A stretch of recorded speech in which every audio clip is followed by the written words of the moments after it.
आज हम आप लोगों को कक्षा 12th का हिंदी का गद्य का पहला पाठ है भक्तिन। इस पाठ की स्टोरी समझाएंगे। स्टोरी के माध्यम से आप कितने भी प्रश्नों का उत्तर सरलता से दे सकते हैं, समझ सकते हैं, लिख सकते हैं। पाठ का नाम है भक्तिन। इसकी लेखिका है महादेवी वर्मा। यह पाठ गद्य की विधा है रेखा चित्र। भक्तिन के बचपन का नाम था लक्ष्मी या लक्ष्मण। लक्ष्मी उसके पास नहीं थी, इसलिए वह अपना नाम दूसरों से छिपाती थी। जब उसका जन्म होता है, जन्म होते ही उसकी मां का देहांत हो जाता है। मां मर जाती है तो गांव की औरतें उससे कहती हैं कि ये तो कुलच्छनी पैदा हुई है, आते ही अपनी मां को खा गई। इस प्रकार की जो है तरह तरह की बातें होती है। मूल में ये जो पाठ है यह हमारे समाज में फैली कुरीति इसको अवलोकित करता है। कुरीति क्या है, इस पाठ के माध्यम से लेखिका ने हमें क्या बताया है ये समझने की आवश्यकता है। इस पाठ में बताया है कि हमारे समाज में कुरीति बहुत बड़ी है कि बच्चियों के जन्म को अभिशाप माना जाता है, बच्चों के जन्म को वरदान माना जाता है। लड़की हो गई तो बहुत बड़ा पाप हो गया, लड़का हो गया तो पुण्य का कार्य हो गया।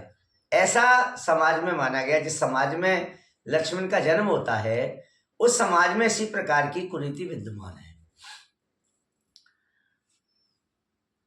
लक्ष्मी की मां का नाम था अनामधन्या, पिता का नाम था शूरमा। लक्ष्मी का जन्म झुंसी नामक गांव में होता है।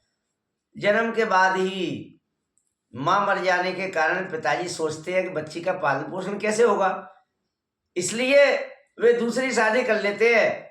विमाता जो आती है सौतेली मां, वह स्वभाव से ठीक नहीं होती, लक्ष्मी को प्रेम नहीं करती।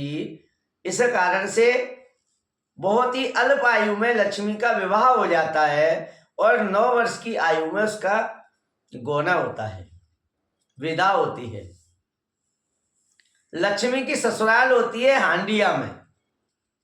शादी के बाद जब वो चली जाती है तो कुछ दिन बाद ही उसके पिता का देहावसान हो जाता है, पिता मर जाते हैं। पिता के मरने की जानकारी सौतेली मां लक्ष्मी को नहीं देती है। क्यों नहीं देती, उसके पीछे भी कारण हो सकता है। कारण ये था कि इसलिए नहीं देती कि लक्ष्मी पिता की संपत्ति में से आधा हिस्सा नहीं मांग ले। इस कारण से लक्ष्मी की सौतेली मां उसे उसके पिता के मरने की जानकारी नहीं देती है। जब 1 साल बाद उसकी सास कहती है बहुत दिन हो गए बेटा, अब तू अपने मायके चली जा। लक्ष्मी मायके के नाम से बड़ी खुश हो जाती है, प्रसन्न हो जाती है। मायके आती है तो गांव की औरतें 2 प्रकार का व्यवहार उसके साथ करती है। जैसे गांव में प्रवेश करती है तो कुछ औरतें सहानुभूति बताती हैं और कुछ औरतें उसको ताने मारती हैं। 2 प्रकार की स्थितियां उसके सामने प्रकट होती है। कुछ स्त्रियां कहती हैं कि बेचारी पिता के मरने पर भी नहीं आ सकी, कितनी दुर्भाग्यशाली है लक्ष्मी। और कुछ स्त्रियां कहती हैं कि अब आई है, पिता के मरने पे तो आई नहीं, अब कैसी चली आई। इस प्रकार की बातें जब वो सुनती है, पिता के मरने की बात सुनती है, तो लक्ष्मी बहुत जोर जोर से रोने लगती है, बहुत दुखी हो जाती है और अपनी माँ से पूछती है, माँ तुमने मुझे पिता मर गए तो बताया भी नहीं। माँ कहती है नहीं बताया, जाओ, कुछ नहीं है यहाँ तुम्हारा, किसी से कोई रिश्ता नहीं है। इस प्रकार का माँ का व्यवहार देखकर लक्ष्मी हमेशा के लिए अपना सब कुछ त्याग कर अपनी ससुराल चली जाती है। एक एक करके 3 बच्चियों को जन्म देती है, 3 लड़कियों को जन्म देती है। इस कारण उसे दुर्भाग्यशाली कहा जाता है, उसे मनहूस कहा जाता है। उसकी लड़कियों के साथ भेदभाव किया जाता है। जेठानियों के लड़के थे तो उनको सम्मान मिलता है, इसके लड़कियां थी तो लक्ष्मी को अपमान मिलता है। लक्ष्मी की लड़कियों को छाछ और बाजरे की सूखी रोटी दी जाती है खाने को। जेठानी के लड़कों को दूध, मलाई, घी, बढ़िया मालपुआ दिए जाते हैं। भेदभाव किया जाता है। सारा काम लक्ष्मी और लक्ष्मी की लड़कियों से कराया जाता है, घर का, बाहर का, खेती का, बाड़ी का। जेठानी और उनके लड़के आराम की जिंदगी जीते हैं। तरह तरह की यातनाएं सहनी पड़ती है। जैसे तैसे करके उसे एक लड़की का विवाह कर देती है लक्ष्मी अपनी का।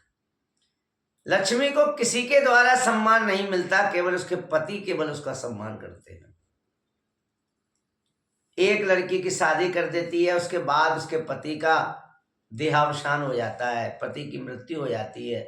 तब लक्ष्मी की उम्र केवल 29 वर्ष की होती है, उसके पति की उम्र 36 वर्ष की होती है। अपने जमाई को अपने घर पर रख लेती है।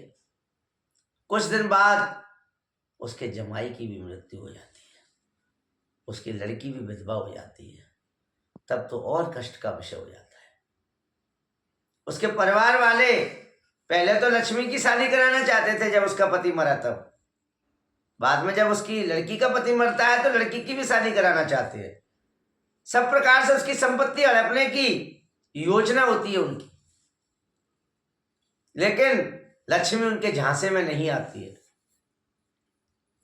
लक्ष्मी के जेठ का लड़का था, उसका एक साला था, आवारा था, तीतर लगाने वाला था, बुरे कर्म करने वाला था। उससे उसकी लड़की का विवाह कराना चाहते हैं परिवार वाले। लक्ष्मी की लड़की उससे विवाह करने से मना कर देती है। किंतु एक बार षड्यंत्र करके जब घर में अकेली होती है,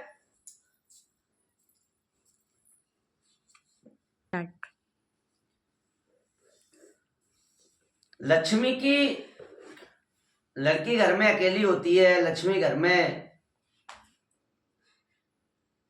न होते हुए खेतों पर काम कर रही होती है, लक्ष्मी की लड़की घर में खाना बना रही होती है। उस समय वो आवारा लड़का घुसा आता है, लक्ष्मी की लड़की के साथ बदतमीजी करने की कोशिश करता है। लक्ष्मी की लड़की काफी ताकतवर होती है, वह उस लड़के की पिटाई कर देती है। जब तब तक षड्यंत्र के माध्यम से लोग इकट्ठा कर लेते हैं, परिवार वाले वहाँ सब लोग आ जाते हैं। लड़के को उसमें अंदर से निकलते हुए देखकर लड़का कहता है कि मुझे इशारा करके इसने अंदर बुलाया था। लक्ष्मी की लड़की मना करती है, कहती है ये जबरदस्ती आ गया था, मैंने इसकी पिटाई भी लगाई है, क्योंकि लेकिन लक्ष्मी की लड़की की बात कोई नहीं सुनता। पंचायत होती है, पंचायत में फैसला सुनाया जाता है कि कुछ भी हो, कलयुग का प्रभाव होने के कारण इसका एक ही निराकरण है कि इस लड़के के साथ इस लड़की की शादी कर दी जाए। ना चाहते हुए भी उस लड़की की शादी उस लड़के के साथ हो जाती है। जैसे तैसे करके लक्ष्मी अपनी और 2 लड़कियों की शादी करती है और बाद में देखती है कि धीरे धीरे उसकी पूरी संपत्ति पर परिवार वाले अपना कब्जा जमाना चाहते हैं। धीरे धीरे एक बार कर न चुका देने के कारण जमींदार पूरे दिन धूप में खड़ा करे रहता है लक्ष्मी को। इससे उसके मान सम्मान को बहुत ठेस पहुंचती है और अपना सब कुछ छोड़कर एक बार वो शहर में चली जाती है। उसकी मुलाकात महादेवी वर्मा से हो जाती है, जो इस पाठ की लेखिका है।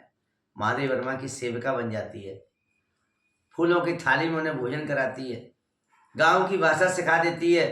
भक्तिन के आ जाने से महादेवी वर्मा का जीवन देहाती जैसा हो जाता है। दलिया खाना, खिचड़ी खाना, महुए की लपसी खाना, ये सब होता है। और अंत में एक बार महादेवी वर्मा उससे पूछती हैं कि तुम्हारे परिवार में कौन कौन था, क्या था। भक्तिन से, भक्तिन नाम भी महादेवी वर्मा उसको देती है, उसको कंठी माला देती हैं। महादेवी वर्मा उसको भक्तिन नाम देती है और एक बार उससे पूछती हैं कि तुम्हारा पूरा जीवन कैसा था, क्या था, सब जानकारी लेती हैं। तब भक्तिन अपना पूरा सब कुछ सुनाती हैं, उनको बताती हैं। और इस प्रकार भक्तिन का जीवन बड़ा ही कष्ट में बीता। इस पाठ के माध्यम से लेखिका ने, यह रेखा चित्र के माध्यम से लेखिका ने हम सबको समाज में फैली कुरीति के बारे में बताया है। इस तरह हम धीरे धीरे कई प्रश्न इसमें सोच सकते हैं, बना सकते हैं।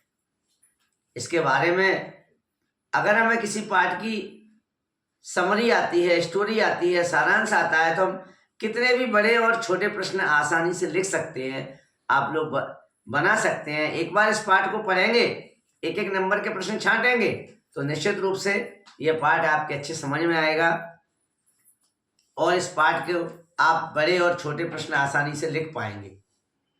आज के अगले वीडियो में और आगे बताएंगे। धन्यवाद।